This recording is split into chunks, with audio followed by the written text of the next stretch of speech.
प्रधानमंत्री नरेंद्र मोदी ने वैदिक मंत्रोच्चारण के बीच नए संसद भवन का विधिवत उद्घाटन कर देश को समर्पित कर दिया। इसके साथ ही देश को भविष्य की अनंत संभावनाओं वाला अपना एक नया संसद भवन भी मिल गया है।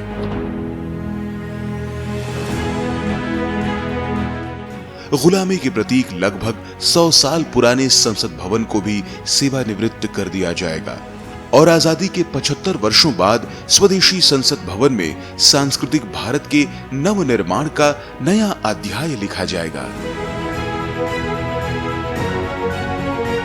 लोकतंत्र के प्रतीक के रूप में बना ये संसद भवन न तो सरकार का है, न सत्ताधारी दल और न ही किसी अन्य दल का है। सही अर्थों में यह इस राष्ट्र का है, यहाँ के प्रत्येक नागरिक का है। यह राष्ट्र के बलिदानियों, महान पूर्वजों और 140 करोड़ भारतीय नागरिकों की आकांक्षाओं का प्रतिबिंब है।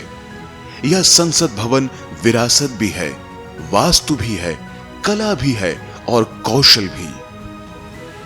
भवन निर्माण की दृष्टि से लोकसभा का आंतरिक भाग, जहां राष्ट्रीय पक्षी मोर पर आधारित है, वहीं राज्यसभा का आंतरिक भाग राष्ट्रीय पुष्प कमल पर आधारित है।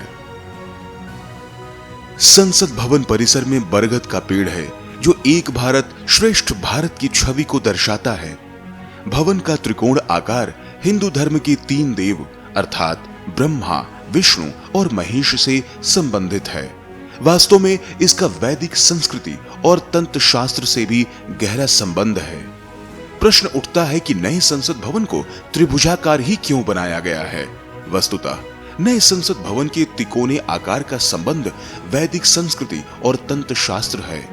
आपको बता दें कि त्रिकोणीय भूखंड पर स्थित नए संसद भवन के 3 प्रमुख भाग हैं: लोकसभा, राज्यसभा और एक केंद्रीय परिसर।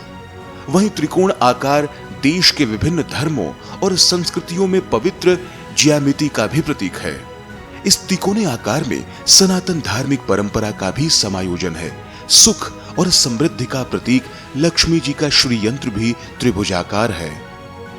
इस परिप्रेक्ष्य में नए संसद का त्रिभुजाकार स्वरूप अत्यंत पवित्र और शुभ है। वर्षों तक सनातनी परंपरा और सत्ता हस्तांतरण के प्रतीक जिस धर्मदंड रूपी सिंगोल को सनातनियों से छुपाया गया था, प्रधानमंत्री मोदी ने नवीन संसद भवन में इस धर्मदंड को प्रतिष्ठित कर वास्तविक अर्थों में सनातन मूल्यों से युक्त भारत के नए युग का प्रारंभ किया है। अब इस धर्म संसद में न कोई बड़ा होगा न कोई छोटा।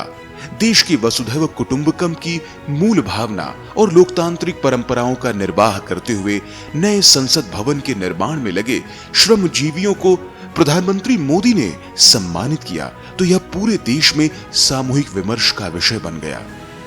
सच तो यह है कि गुलामी के बाद हमारे देश ने बहुत कुछ खोकर अपनी नई यात्रा शुरू की थी।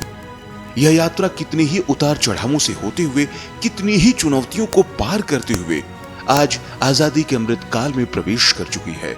आजादी का यह अमृत काल अपनी महान विरासत को सहेजते हुए विकास के नए आयाम गढ़ने का अमृत काल है। यह नया संसद भवन इस विश्वास को प्रशस्त करने वाला है कि आधुनिक भारत का निर्माण सांस्कृतिक जड़ों से सिंचित आधुनिक तकनीकी से होगा। विज्ञान और संस्कृति के संगम से विकसित भारत हम सभी के लिए नई प्रेरणा बनेगा।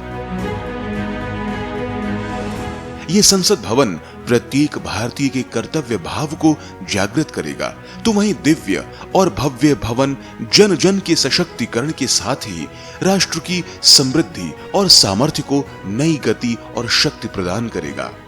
स्पष्ट है कि देश के स्वाधीन होते ही स्वदेशी संसद भवन का निर्माण किया जाना था। उसे 75 वर्षों बाद ही सही, सशक्त, समर्थ और आत्मनिर्भर भारत के हस्ताक्षर के रूप में स्थापित कर दिया गया है। यह आत्मनिर्भर भारत के गौरव का प्रतीक है, जो अपनी पुरातन संस्कृति और जीवन मूल्यों को साथ लेकर आगे बढ़ने के लिए प्रतिबद्ध है।